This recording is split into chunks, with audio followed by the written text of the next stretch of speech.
পশুকে গাছের তলায় বেঁধেছিল, কিন্তু সূর্য ঘোরার জন্য ছায়াটা ঘুরে গিয়েছিল। প্রচন্ড রোদের গরমের সময়তে ওই পশুর উপরে রোদটা পড়তেছিল, ওই পশুটা গরমে জিভটা বাহির হয়ে যাচ্ছিল, মারা যাবার মতো অবস্থা হয়ে গিয়েছিল।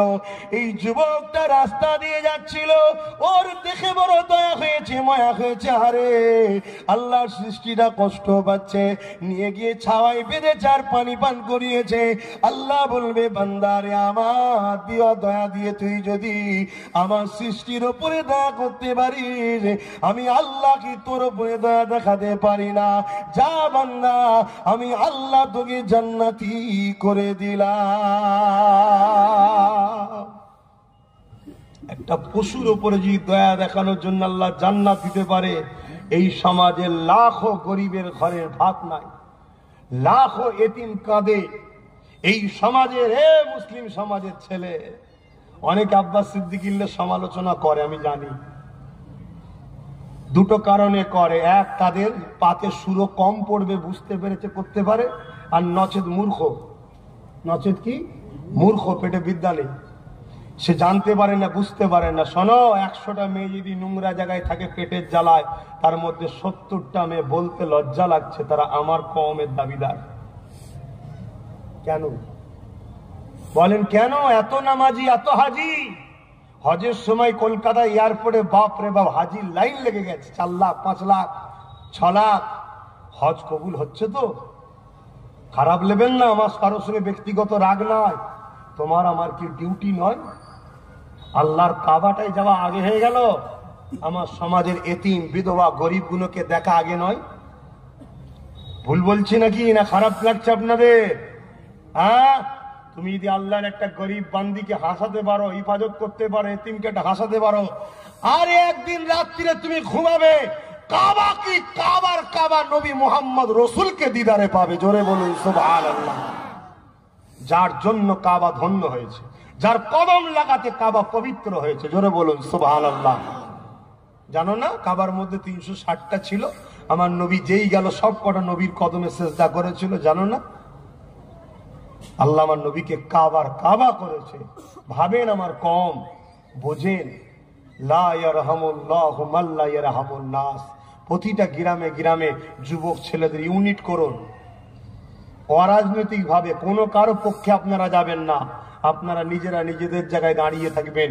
আপনার গ্রামের এতিমকে সাহায্য করবেন, বিধবাকে সাহায্য করবেন, গরিবকে সাহায্য করবেন। বিশেষ করে আমাদের বাচ্চাগুলোকে এডুকেশন দেন, এডুকেটেড করুন, শিক্ষিত করুন, পড়াশোনা করান, ডাক্তার বানান, উকিল বানান, জজ বানান, ডিএম বানান, আইপিএস অফিসার বানান, ভালো ভালো রাজনীতির নেতা বানান, আমাদের পরের প্রজন্মকে বানান।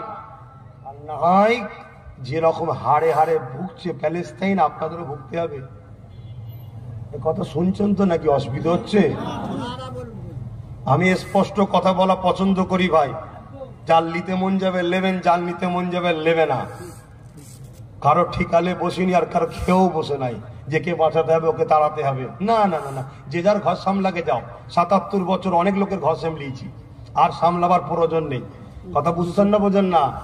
যারাই প্যালেস্তাইনবাসী, যাদেরকেই খাইয়েছিল, যাদেরকেই কাপড় দিয়েছিল, যাদেরকেই ঘর দিয়েছিল, যাদেরকেই থাকতে দিয়েছিল, তারাই বড় হয়ে 80 বছর পর তারাই আমার ভাই দোকানে মেরে বার করে দিচ্ছে। আজকে সেই দশা তো আমাদেরও হচ্ছে। যাদেরকে আমরাই কাঁধে করে তুলি বারবার, যাদেরকে বাঁচাই আমরা, যাদের পায়ে কুর্সি যখন পায়ে ভেঙে যায় আমরাই ঠেকো দিয়ে ঠেলে তুলি, তারা যখন উপরে উঠে বসে পড়ে আমাকেই মূর্খ বানায়, আমার চাকরিটাই যায়, আমার ওপরেই কেস দেয়, আমাকেই মিথ্যা গাঁজার কেসে ফাঁসায়। কি গো, আমার সমাজকে করে না? করে না? অতএব বাপ অনেক হয়েছে, আর নাই। এবারে তুমি কোন দিকে থাকবে তোমার ব্যাপার। তবে আমি এতটুকু বলে দেবো, অন্যায় করা যেমন হারাম, অন্যায়কারীকে সাপোর্ট করাটাও তেমন হারাম। শরাব পান করা যেমন হারাম, সমাজকে যারা শরাবি বানাতে চায় তাদেরকে সহযোগিতা করাটাও তেমন হারাম। শুনছেন তো নাকি? দেখে দেখে দেখে দেখে মুসলিম এলাকাতে শিক্ষা নেই, স্বাস্থ্য নেই, শুধু রয়েছে কি মেলা, ফাংশন, জুয়া, মদের আড্ডা, নাচ, খেলা। কেন দেয়? কেন এগুলো ইসলামে হালাল না হারাম? হারাম। যাতে করে আমাদের ছেলেরা মেয়েরা আস্তে আস্তে চাই ওইদিকে। যখন ওদিকে যাবে, শয়তান তার চেলা ছেড়ে রেখেছে, আস্তে আস্তে চাদরে ঢেকে নেবে, চলে আয়। আমাদের ছেলেগুলো আস্তে আস্তে খারাপ হয়ে যাচ্ছে। আর মৌলী সাহেব যখন দাঁড়িয়ে বলছে, বাবা গান বাজাস নি রে বাবা, বলছে মৌলী সাহেবকে মসজিদ থেকে বার কর দে। শুনছেন না শোনেন? মুখের তোর স্পর্ধা কি এই সমাজে ঘটছে না ঘটেনি? আমি জানি না আপনাদের এলাকায় কি হয়, কেন প্রথমবার এসেছি। কিন্তু সাবধান হন, পরিবর্তন হন। আমাদের চলার রাস্তা একটাই, লাকাদ কানা লাকুম ফি রাসূলিল্লাহি উসওয়াতুন হাসানা। সবথেকে উত্তম আদর্শ চরিত্রওয়ালা মডেল মুহাম্মদ রাসূল, তিনাকে ফলো করো।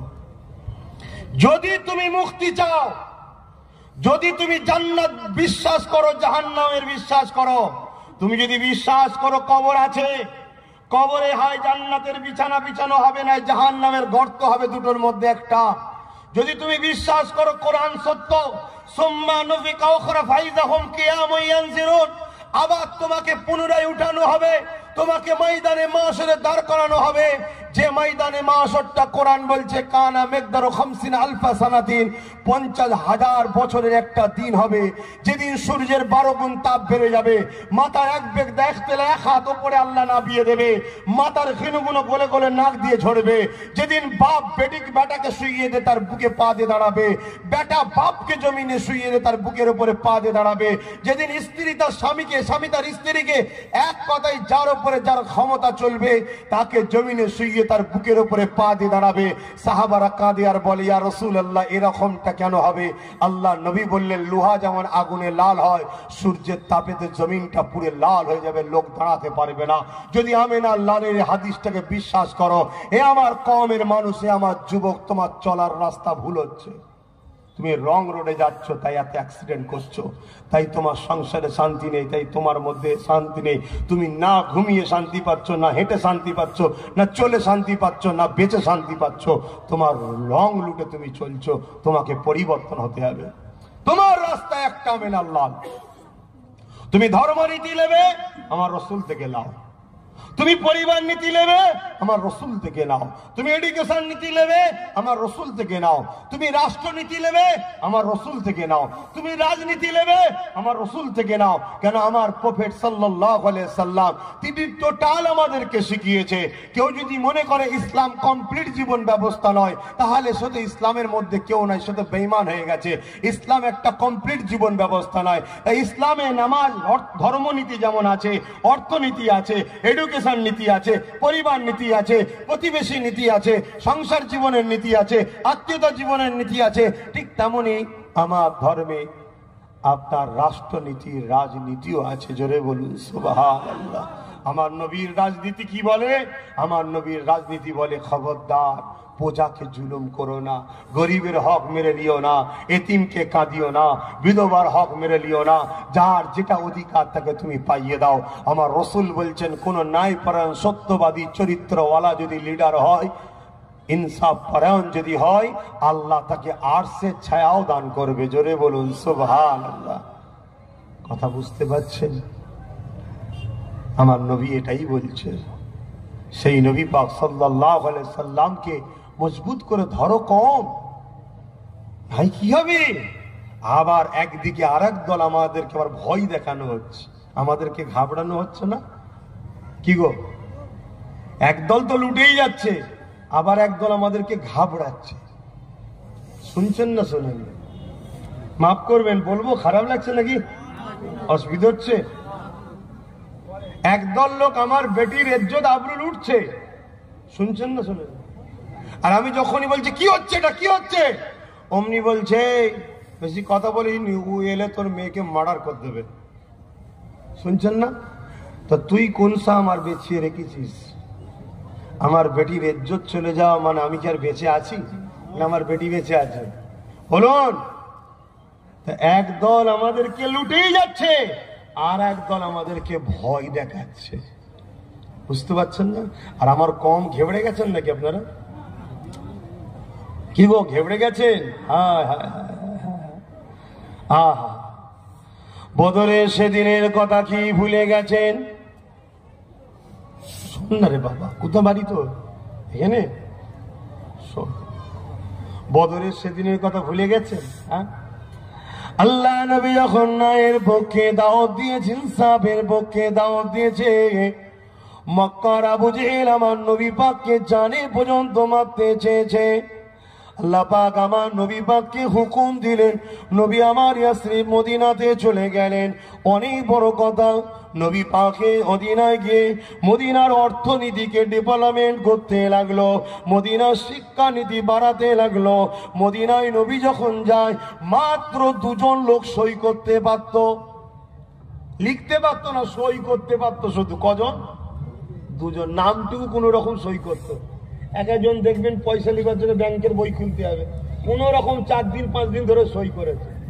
আকার এই দিকে থাকে তো আর একটা অক্ষর সে ওই দিক চলে যায়। কি গো সমাজে দেখেন না? ওই রকম দুজন লোক ছিল লক্ষ লোকের মধ্যে, বাকি সব মূর্খ। সেই মদিনাকে নবী এত শিক্ষিত করেছে, আহা, সবকিছু শিক্ষা দিয়েছে। আল্লাহ নবী মদিনার নবাবী শরীফ খুলল, মসজিদ। শুধু সেখানে ধর্ম শিখিয়েছে তা নয়, একদিকে নবী সায়েন্সের শিক্ষা, একদিকে রাষ্ট্রবিজ্ঞানের, একদিকে হিস্ট্রির, একদিকে কেমিস্ট্রির, একদিকে দর্শনের, একদিকে ফিলোসফি, এই নানা রকম ভাবে নবী চতুর্মুখী শিক্ষা দিয়ে কাউকে বিজনেস শিখাচ্ছে, কাউকে রাজনীতির পলিসি, এরকম করে শিখিয়ে শিখিয়ে নবী তাদেরকে এত দূর তুলে দিয়েছে। আজকের তারিখে পৃথিবীর সর্বদিক দিয়ে শ্রেষ্ঠ যদি বলা হয়, সেই জায়গার নাম হলো মদিনা। জোরে বলুন সুবহানাল্লাহ। আমেরিকার কাছে থাকতে পারে পরমাণু বোমা, বড় বড় শক্তি, কিন্তু আমেরিকায় নারীরা নিরাপদ নয়। প্রতি সেকেন্ডে মার্ডার হচ্ছে, ধর্ষণ হচ্ছে। আমি আমার গল্প বলছি নি, তুমি যাও ওয়েবসাইটে দেখো। আর আমার নবী 1450 বছর আগে নিজাম তৈরি করে দিলেন, কানুন তৈরি করে দিলেন, সিস্টেম তৈরি করে দিলেন। সেদিন থেকে আজ পর্যন্ত ধর্ষণ তো দূরের কথা, একটা কেউ কোন নারীকে ইফটিজিং করে নে। এটা মোহাম্মদ লালের শিখানো। জোরে বলুন সুবহানাল্লাহ। এটা আমেনা লালের তৈরি করা আদর্শ। জোরে বলুন সুবহানাল্লাহ। আজকে বলুন, আমাদের বেটিগুলো নিরাপদে আছে কি গো? আমার রাসূল পাক সাল্লাল্লাহু আলাইহি সাল্লামকে মডেল বানান, নবীকে ফলো করেন। নবী আমাদের একমাত্র মডেল। অনেকে আবার আমাদেরকে মিসইউজ করবে, গণতান্ত্রিক দেশ, সব ঠিক আছে। আরে গণতান্ত্রিক দেশে যদি সবারটা চলে, আমারটা চলবে না কেন? কিন্তু আমি ভুল শিখাচ্ছি নাকি? আমার কথাই শয়তান ও তার চালাদের কষ্ট হতে পারে, তোমাদের কষ্ট হচ্ছে না তো? আমার কথা ভুল হচ্ছে? সবারটা চলছে। এই জমিনে মদও চলছে, জুয়াও চলছে, জেনাও চলছে, খুনও চলছে, ব্যভিচার চলছে, লুট চলছে, ধোঁকা চলছে, ফ্রড চলছে, চিটিংবাজি চলছে, দেশ থেকে বিক্রি পর্যন্ত করা চলছে, সবটাই চলছে। আর আমিনার লাল মানতে ইনসাফের নাম, ইনসানিয়াতের নাম, মানবতার নাম, সভ্যতার নাম, প্রেমের নাম, ভাতৃত্বের নাম, সাহারার নাম, গরিবকে আশ্রয় দিবার নাম, ভোকাকে খানা খাওয়াবার নাম, বিধবাকে মর্যাদা দিবার নাম। আমিনার লাল মানে রাষ্ট্র নিরাপত্তার নাম। জোরে বলুন সুবহানাল্লাহ। সেটা চলবে না কেন? যত রোগ সব আমাদের মধ্যে ঢুকেছে কেন? আমাদের মধ্যে একদল মুনাফেক আছে, তাদের বাইরের বাহ্যিকটা সব আমাদের, ভেতরের ঠোলটা সব চাইনা। বোঝেন না? এখন যত মোবাইল আছে দেখবেন বাইরের ঠোল বিভিন্ন কোম্পানির স্টাম্প দেওয়া আছে, কিন্তু ভেতরের পার্টস গুলো সব চাইনা। আমাদের মুসলমানদের মধ্যে কিছু আছে, বাইরেটা ইমানদার মুমিন মুসলমান লাগছে, ভেতরের পার্টস গুলো সব ইবলিসদের। তারা আমাদেরকে শুধু সুশ্রী দেয়, এইসব করার কি দরকার, এই করার কি দরকার। আরে দুদিনের দুনিয়া আল্লাহ আল্লাহ করে এলাও, আল্লাহ আল্লাহ করে এলাও। তাহলে আল্লাহ আল্লাহ যদি করে এলাও, তো আল্লাহ কেন শিখালো রব্বানা আতিনা ফিদ দুনিয়া হাসানা? আল্লাহ আমার দুনিয়ার ভালাই দেন, তা দুনিয়ার ভালাই কিসে হয় জানতে হবে না? আমার মুসলিম সমাজের মানুষের শতকরা 45% মুসলমানের মাসিক ইনকাম হলো 2500 টাকা। জানেন কি বলছি? শুনছেন? যে হুজুর এগুলো বলবেন কেন? আপনি তো নামাজের কথা বলবেন, নামাজের হুজুর লেসবি নামাজের কথা বলবেন।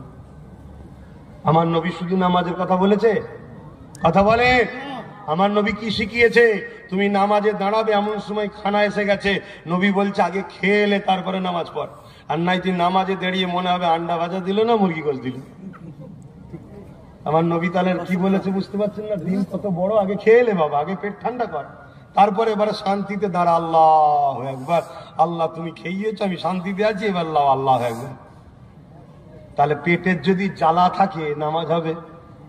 ও নামাজে ইমাম সাহেব দাঁড়িয়ে আছে, ভাবছে ছেলের মাইনেটা দিবার সময় হয়ে গেছে, ১,৫০০ টাকা, আমি তো পাই ২,৫০০ টাকা, কি হবে?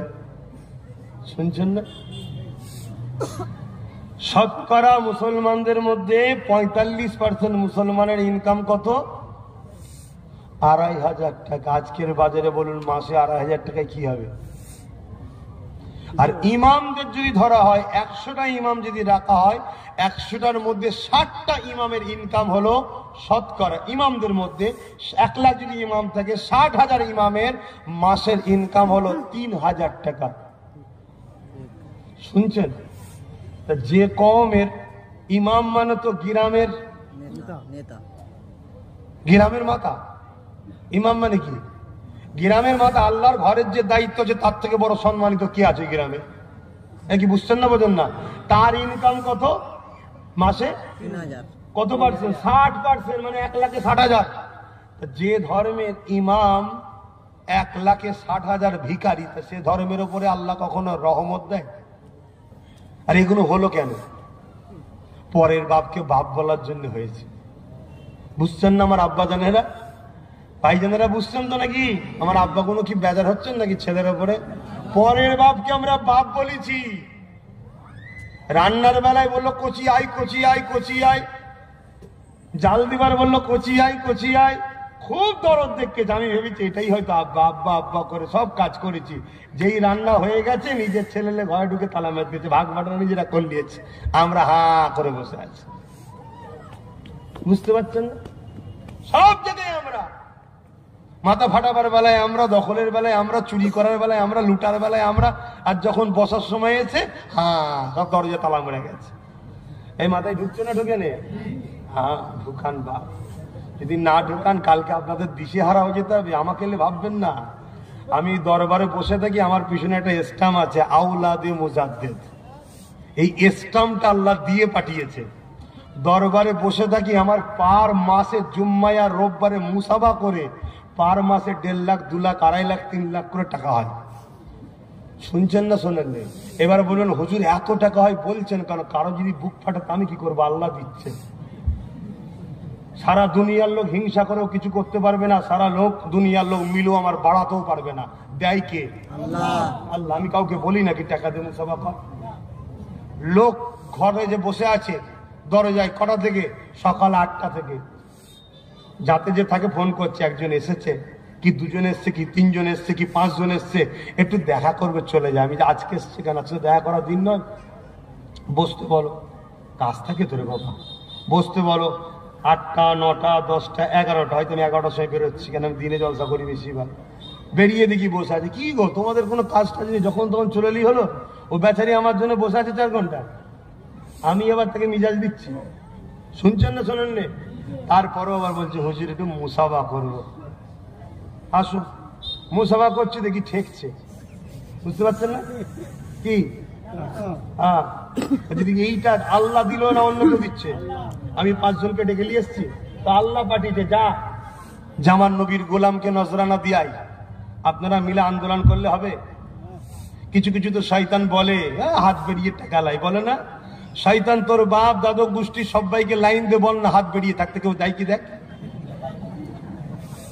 আরে মুসাফা করে নজরানা লিয়া সুন্নাত। অস্বীকারী নবীর সুন্নাতকে ইনকার করার জন্য কাফের হবে। ফতোয়া বোঝো? এই টুপিটা অনেকের মাথায় নাই। দেখো দেখো, একটা কেউ বলতে পারবে যার মাথায় টুপি নেই সে কাফের? হ্যাঁ বলতে পারবে? শুধু কাফের কেন, যার মাথায় টুপি নেই গুনাহগার বলতে পারবে কেউ? আরো ক্ষমতা নেই যে কারো গুনাহগার বলতে পারবে। টুপি পরেনে সুন্নতের সওয়াব পাইনি, কিন্তু গুনাহগারও নয়, কাফেরও নয়। কিন্তু এই টুপিকে কেউ যদি ইনকার করে, তুচ্ছ তাচ্ছিল্য করে, নবীর পছন্দকে তুচ্ছ তাচ্ছিল্য করার দরুন কাফের হবে। তো সুন্নাত নজরানা নিয়াও সুন্নাত, নজরানা দিয়াও সুন্নাত, এটা রাসূলের সুন্নাত। এই সুন্নাতকে যারা তুচ্ছ তাচ্ছিল্য করে, দ্বীন ইসলাম থেকে বেরিয়ে কাফের হয়ে যাবে। শুনছেন? তাহলে আমি বুঝাচ্ছি কেন আপনাদের এই কথাগুলো, যে মনে যদি কেউ করে যে আব্বাস সিদ্দিকী মনে হয় নিজের জন্য কিছু ভাবছে, না ভাই, আপনাদেরকে ভালোবাসি, বাঁচাবার চেষ্টা করছি। পাওয়ার বোঝেন? পাওয়ার বুঝবেন তো? পাওয়ার বোঝেন?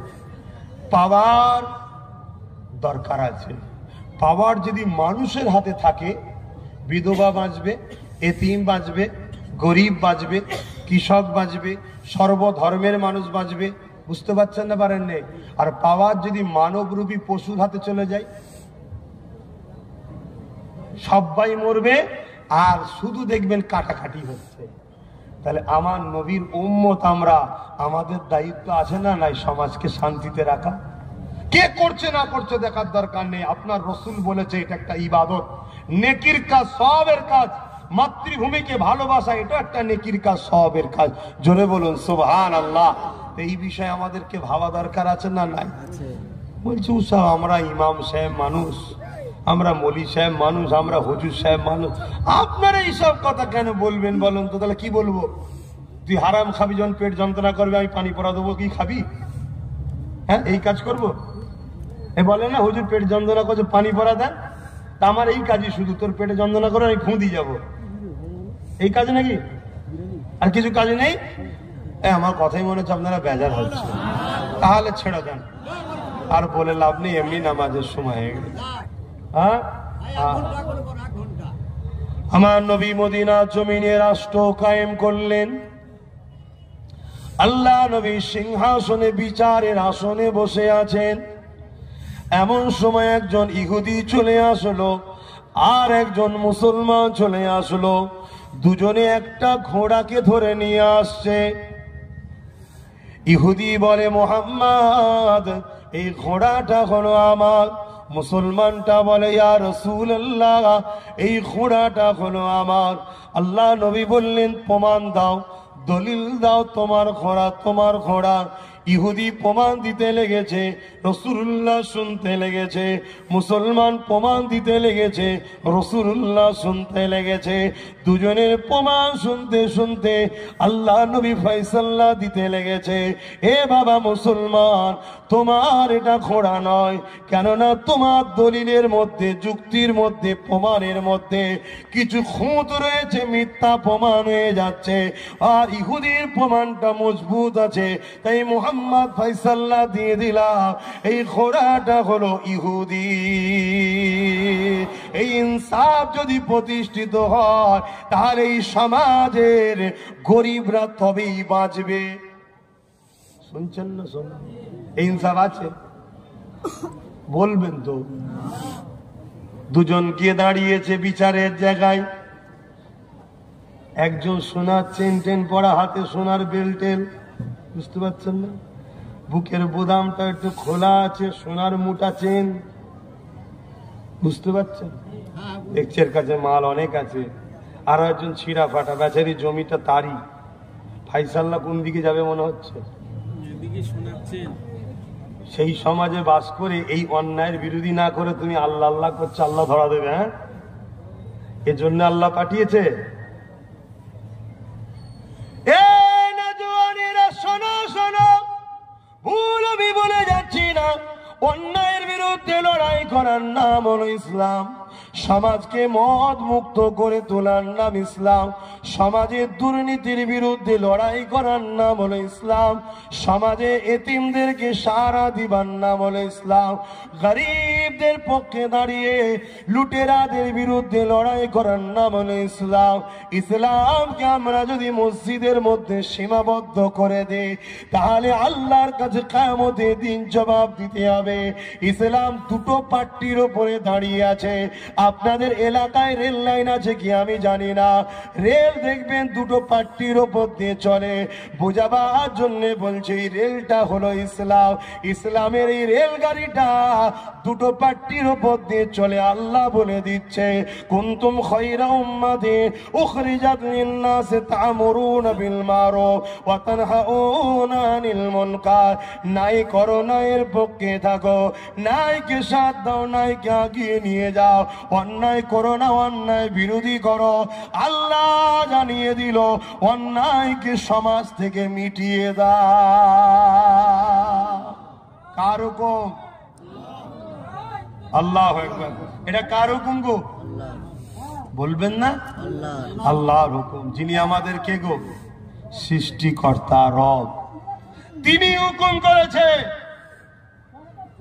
আর একটু খুলে বলছি শোনো, তোমরা তো চাষবাস করো কি জানি না, চাষ করো? চাষ টাস আছে? আল্লাহ তো মনে হয় শহর করে দিয়েছে, না শহর তলি করে দিয়েছে, তাই তো নাকি? শহর হয়, শহর হবে না শহর তলি হবে। চাষবাস যেখানে হয় দেখবে সারা রাত ধরে পানি দিতে হয়, পরের দিন সমাজ সকালে গিয়ে বীজ রোপণ করে। সারা রাত ধরে পানি চলে, সকালে গিয়ে বীজ রোপণ করে। ধরো সারা রাত ধরে পানি দিলে জমির কিছু আলে ঘোক বোঝেন কাটা থাকে, কাটা রয়েছে, কোনো বন্ধ করলে না, সকালে গিয়ে জমিতে চাষ করা যাবে? বোঝাবার জন্য বলি, সারা রাত ধরে নামাজ পড়লে, রোজা রাখলে জীবনে, হজ করলে জীবনে, এগুলো সব পানি দিলে সকালে উঠে দেখছো কিছুই পাবে না। যদি অন্যায় গুণকে, রাল গুণকে যদি বন্ধ না করো, সুদ থেকে দূরে থাকতে হবে। আজকে দিনে তো প্রতিটা বাড়ি বাড়ি লোন ঢুকিয়ে দিয়েছে। আবার সিস্টেম কি, মহিলা না হলে লোন দেবে না, এ আছে না? না বলবেন তো? আবার একটা কি লোনের সিস্টেম বেরিয়েছে, তার আবার সেক্রেটারি মহিলাদের করছে, কথা বললেন? আবার সুন্দরী না হলে হবে না, সেজে গুজে যেতে হবে। হ্যাঁ, কি চলছে বুঝতে পারছেন না? আমার কথা খারাপ লাগছে? সঙ্গে করবো বোঝা, যদি হয় বুঝে নাও। শিগগিরই পৃথিবীতে দুজন আসছে, একজন রহমানের দিকে আর একজন শয়তানের দিকে। রহমানের দিকে যিনি আসছে তিনি হলেন হযরত ইমাম মেহেদী আলাইহিস সালাম। শয়তানের দিকে যে আসে সে হলো কানা দাজ্জাল। ওই দাজ্জাল পৃথিবীতে তখন আসবে যখন এই পৃথিবীর জমিনের মানুষ কোনো অভাব থাকবে না, তারপরও কিন্তু ভিখারি হয়ে যাবে। বাড়ি গাড়ি সব থাকার পরও ফিরি ফেলে ছাড়বে না, বাড়ি গাড়ি সব থাকার পরও হাত পাতা অভ্যাস হয়ে যাবে। ওই সময়তে পৃথিবীর জমিনে দাজ্জাল আসবে। এই পৃথিবীকে দাজ্জাল আনার জন্য পৃথিবীর জমিনে প্রকল্প চালু হয়ে গেছে। দেখবেন এই সমাজে যা দুতলা বাড়ি, সেই কিন্তু গরিবের ঘরটা নিজের নামে লিখায়। এই সমাজে দেখবেন যার কোনো অভাব নাই, সেই দেখবেন গরিবের মাসে চালটা তার নামেই আসে। এটা হলো দাজ্জালি একটা প্ল্যান। এই প্ল্যান ভিখারি তৈরি করার জন্য। অপরদিকে আর একজন আসছে, তিনি হলেন হযরত ইমাম মেহেদী আলাইহিস সালাম। আপনি কোন দিকে থাকবেন সেটা এখন থেকে ফয়সালা করে নেন। যেমন দাজ্জালের দলে কাজ হচ্ছে, আমরাও ইমাম মেহেদী হুজুরের পক্ষে কাজ করতে লেগেছি। ওপেন বলে যাচ্ছি, হ্যাঁ আপনি বলবেন দাজ্জালের দিকে তো পাওয়ার আছে, দাজ্জালের দিকে তো ক্ষমতা রয়েছে, কি হয়েছে তাতে? শোনো শোনো, কিছুদিন আগে প্যালেস্তাইনে যখন লড়াই হয়েছিল, মনে রাখবে ইসরায়েলের দিকে পৃথিবীর সমস্ত পাওয়ারফুল শক্তিগুলো ছিল, সুপার পাওয়ার গুলো ইসরায়েলের দিকে ছিল। আমেরিকা কার দিকে? ইসরায়েলের দিকে। ব্রিটেন কার দিকে? ইসরায়েলের দিকে। ফ্রান্স কার দিকে? ইসরায়েলের দিকে। সবাই ইসরায়েলের দিকে ছিল। যাদের কাছে সুপার পাওয়ার রয়েছে, পারমাণবিক বোমা রয়েছে, এমন করে বড় বড় রকেট হাম রয়েছে, সবই থাকার পরও তো ছোট্ট একটা প্যালেস্তাইনের পাশে কেউ দাঁড়ায়নি। না আরব দাঁড়িয়েছে, না কোনো দুনিয়া দাঁড়িয়েছে। আর প্যালেস্তাইনও বলেছিল কারো আমাদেরকে লাগবে না, আমাদের জন্য আমাদের মালিক রয়েছে। প্যালেস্তাইন যখন ইট নিয়ে পাথর নিয়ে এমন করে পরমাণু শক্তিদের বিরুদ্ধে লড়তে যায়, তখন দুনিয়া বলেছিল তোমরা ওদের বিরুদ্ধে লড়বে কি করে? ওদের দিকে আমেরিকা, ওদের দিকে ব্রিটেন, ওদের দিকে ফ্রান্স, ওদের দিকে সব ক্ষমতা।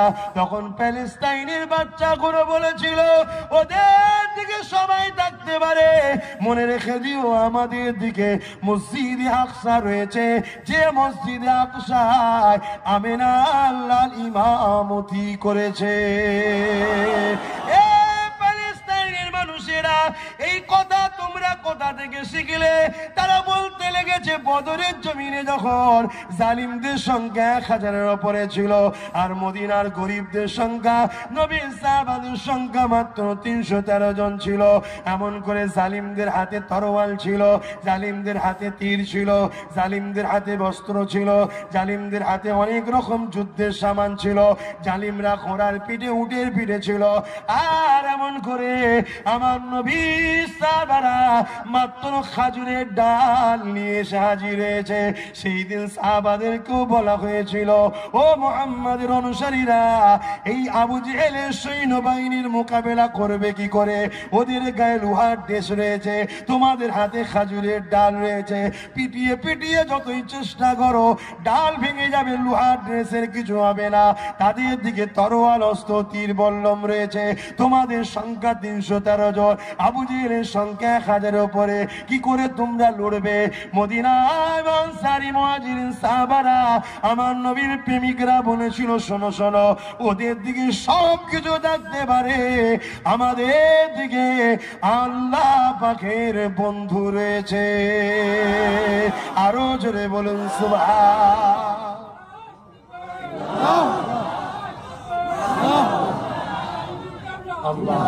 শোনেন, অতএব পৃথিবীতে কার দিকে কি আছে আমার দেখার দরকার নেই। আমি যদি হকের উপরে থাকি, সত্যের উপরে থাকি, মজলুমের পক্ষে থাকি, গরিবের পক্ষে থাকি, বিধবার পক্ষে থাকি, এতিমের পক্ষে থাকি, অসহায়ের পক্ষে থাকি, সভ্যতার পক্ষে থাকি, শোনো, যদি আমি একাও থাকি, পুরো পৃথিবী যদি মিথ্যা অন্যায় এক হয়ে যায়, তথাপিও কামিয়াবি বিজয় আমারই হবে। জোরে বলুন সুবহানাল্লাহ। এটা মোস্তফার গোলামের ঈমান। শুনছো না শোনোনি? হ্যাঁ, ইতিহাস খুলে দেখো না, পৃথিবী বিখ্যাত সন্ত্রাস চেঙ্গিস খান, নাম শোনেন না? ও কন্টাক্ট নিয়েছিল ইসলামকে মুছে দেব। বাগদাদের জমিনে যখন হামলা করলো, পুরো বাগদাদকে উজাড় করে দিল। আমাদের মা বেটিদের কল্লা দিয়ে বড় বড় রাজপ্রাসাদ তৈরি করেছে, মাথা দিয়ে, ইটের জায়গায়, পাথরের জায়গায়। শুনছো তো? তারপরও চেঙ্গিস খানের কোনো নাম নিশানা আছে? বলো বলো বলো। আর আজকে আমরা এখনো 200 কোটি আছি। জোরে বলুন। হালাকু খান নাম শুনুনি? হালাকু খান, এই শুনেছি সব ইতিহাস, কথা বলছো না তো? ঠান্ডা লেগে গেছে? হালাকু খান নাম শুনেন নে? এত মার মেরেছিল, দাজলা নদীর পানি লাল হয়ে গেছিল রক্তে, পুরো পানি লাল হয়ে গেছে, এত খুন করে জামাতে ঘরে। সেই হালাকু খানের খানদান, পরিবার, বংশের কোনো নাম নিশানা আছে? বলুন বলুন। আমরা সব জায়গাতেই আছি। জোরে বলুন। পৃথিবীতে বারবার চেয়েছে, বুশ তো বলে দিল আমেরিকায় মুসলমান ঢুকতেই দেবো না, আমরা ঢুকিও নি, কিন্তু আল্লাহ শকর আজকে আস্তে আস্তে সংখ্যাগুরু আমেরিকায় মুসলমান হচ্ছে। জোরে বলুন সুবহানাল্লাহ। কেন? সত্য, ইনসাফ, ইনসানিয়াত, মানবতা, প্রেম, ভালোবাসা, আমিনার লালের আদর্শ পৃথিবীকে জয় করেছে, আজও করছে। কিন্তু তোমার আমাকে দেখে লোক মুসলমান হওয়া তো দূরের কথা, মুসলমানকে ভালোবাসা তো দূরের কথা, তোমাকে আমাকে দেখে লোক গাল দেয়। আরে কি গো, দেয় না? দেয় না? বলবেন তো কেন? তোমাকে আমাকে হাতের পুতুল করা হয়েছে। একটা খবর চারিদিকে ছড়াচ্ছে, তোমরা হয়তো খবর রাখো কি আমি জানি না। মনে রাখবে, এই পৃথিবীতে কয়েকটা দল তৈরি হয়েছে যেগুলো নিষিদ্ধ সংগঠন, তাদেরকে তৈরি করেছে আমেরিকা। উদ্দেশ্য ছিল রাশিয়াকে টুকরো করবে। এসব কথা আপনাদের হয়তো পছন্দ হচ্ছে না, মনে হচ্ছে না? রাশিয়াকে টুকরো করে বলে আমেরিকা তৈরি করেছিল। যেমন একটা দলের নাম বলছে আল কায়দা। এই আল কায়দা কোনো মুসলমানদের দল না। আমেরিকা তৈরি করেছে রাশিয়াকে ইসলামের দল নয়, এটা টুকরো করবে বলে। যখন টুকরো টুকরো করা হয়ে গেল রাশিয়াকে, তখন আমেরিকা হাত ধুয়ে নিল, আল কায়দাকে ছেড়ে দিল। তখন আল কায়দা বলছে, আরে আমার তো তুমি ভাগিদারি দাও, আমি খাবো কি করে, বাঁচবো কি করে? যখন শুনছে না, তখন তারা আমেরিকার ওপরেই ওয়ার্ল্ড ট্রেড সেন্টারে হামলা করলো 9/11। বুঝতে পারছেন না? তখন নাম দিয়ে দিল মুসলমানরা, দেখো ইসলাম এই করে, দেখারে ও তো তোদের তৈরি করা দল। শুনছেন তো নাকি? ঠিক আমাদের সমাজেও নিজেদের ফায়দার জন্য আমাদের ঘরের দাবিদার আমাদের নয়, সে তার দ্বারা কখনো ইসলাম ও মুসলমান কোনোদিন উপকার পায়নি। কিন্তু দুঃখের বিষয় ওই যে মুসলমান সম্পর্কটুকু আছে, তাকে তৈরি করে নিজেদের রুটি শাঁকার জন্য, নিজেদের গদি টিকাবার জন্য। আর যখন কাজ মিটে যায় তখন তাকে ঝেড়ে ফেলে দেয়। কথা বুঝছেন না, বোঝেন না? তখন ঝেড়ে ফেলে দেয়। ঝেড়ে যখন ফেলে দেয়, সে তো অঘটন ঘটিয়ে দিয়ে ছুটে পালিয়ে যায়। তখন তাকে কেন্দ্র করে পুরো মুসলিম সমাজকে গালি দেওয়া হয়। কথা বুঝছেন না, বোঝেন না? কেন আমরা বারবার তোদের জন্য গাল খাবো? কেন 2-4 জনের জন্য আমরা মুসলমানরা অপমানিত হব?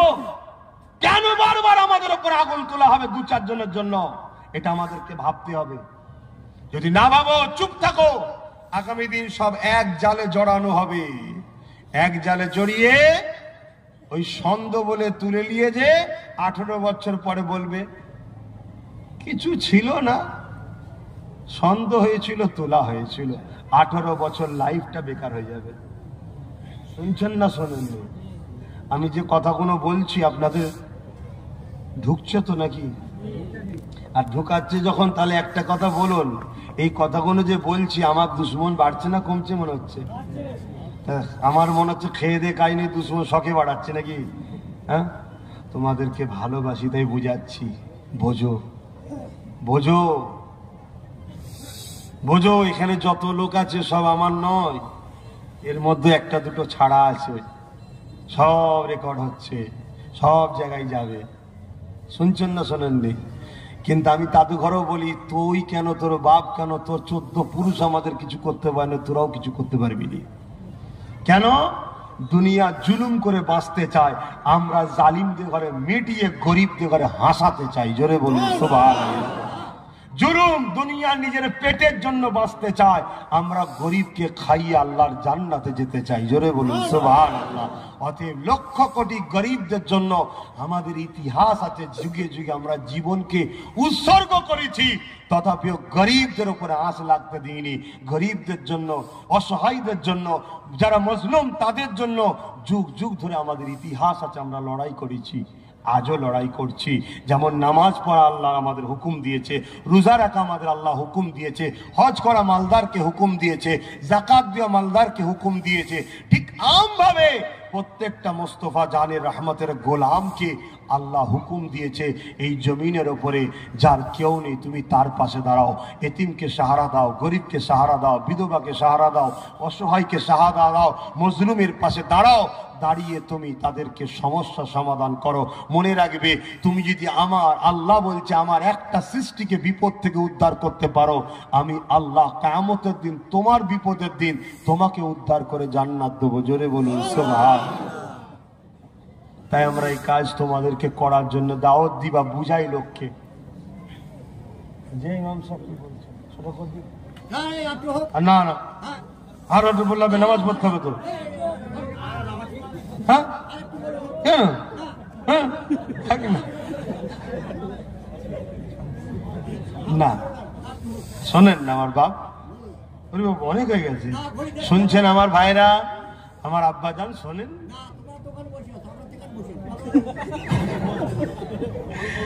আব্বাজান শোনেন, যেটা বলি শোনেন, কথা শুনবেন তো। সেটা হচ্ছে এটাই, ভালো ভালো খান, অল্প খান। ইসলামের হুকুম পেটকে 3 ভাগ করতে হয়। কভাগ বলবেন তো, পেটকে কভাগ করতে হয়? 3 ভাগ।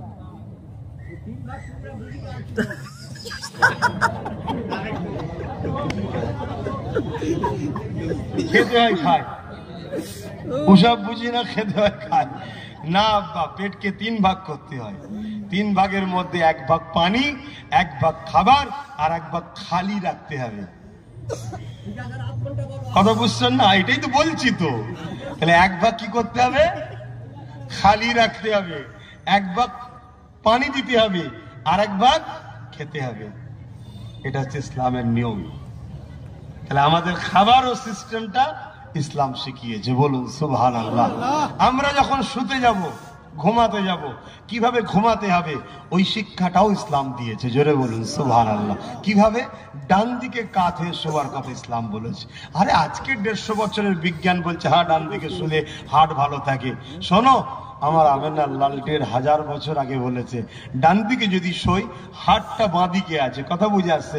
ডান দিকে যখন কাঁধে শোবে হাড়টা পুরো ফ্রি হয়ে যায়, আর বাঁ দিকে যদি কাঠ হয় হাড়ের ওপরে চাপ পড়ে, হাড় অ্যাটাক করে, স্ট্রোক হয়ে যায়। আর ডান দিকে যদি কাঁধে শোই হাড়টা ফ্রি থাকে, ঘুমও ভালো হয়, নিঃশ্বাসও ভালো হয়, শরীরও ভালো থাকে। জোরে বলুন সুবহানাল্লাহ। এটাও ওয়াজ হচ্ছে আব্বা? তাই তো বলছি তো, এটাও ওয়াজ হচ্ছে। আমার ইসলাম আমাদেরকে কত সুন্দর করে শিখিয়েছে। সব কিছু সিস্টেম আল্লাহ রসুল আমাদেরকে শিখিয়েছে, যাতে করে আমরা দুনিয়াতেও কামিয়াবি হতে পারি, আখিরাতেও কামিয়াবি হতে পারি। দুনিয়ার কামিয়াবি বলতে একটা সুন্দর সুস্থ শরীর থাকা, এটাও তো একটা কামিয়াবি। কি গো? হযরতে মুসা আলাইহিস সালাম আল্লাহ পাককে বলেছিলেন, আল্লাহ আপনার উম্মতের মধ্যে, আল্লাহ পাক আপনি যদি মুসা হতেন আর আমি যদি আল্লাহ হতাম, আপনি আমার কাছে কি চাইতেন? আল্লাহ বললেন, মুসা তুমি যদি আল্লাহ হতে আর আমি যদি মুসা হতাম, আমি তোমার কাছে সুস্থ শরীর চাইতাম। বলুন সুবহানাল্লাহ। আমার প্রত্যেকটা যুবককে বলবো, তোমাদের এলাকা কত সুন্দর মাঠ রয়েছে, প্রতিদিন ফজরের নামাজ পড়বে, পড়েই মাঠে আসবে, বা আরো যেখানে মাঠ আছে মাঠে যাবে। সবাই তোমরা খেলাধুলা করবে, ছুটোছুটি করবে, এক্সারসাইজ করবে, শরীরকে ঠিক রাখবে, কেন শরীরে একটা বড় নিয়ামত। জোরে বলুন সুবহানাল্লাহ। আমার নবী আমাদেরকে শিখিয়েছে কোন সময় কিভাবে কি খেতে হবে, ওটাও শিখিয়েছে। আল্লাহ নবী রাত্রিরে একেবারে সকাল সকাল খেয়ে নেবার কথা বলেছে। সন্ধ্যা খেয়ে নিয়ে সকাল সকাল নামাজ পড়ে নবী ঘুমাতে বলেছে। কেন? সকাল রাত 10টা থেকে রাত 12টা পর্যন্ত ব্রেন রিপেয়ারিং হয়, 12টা থেকে 3টে পর্যন্ত শরীর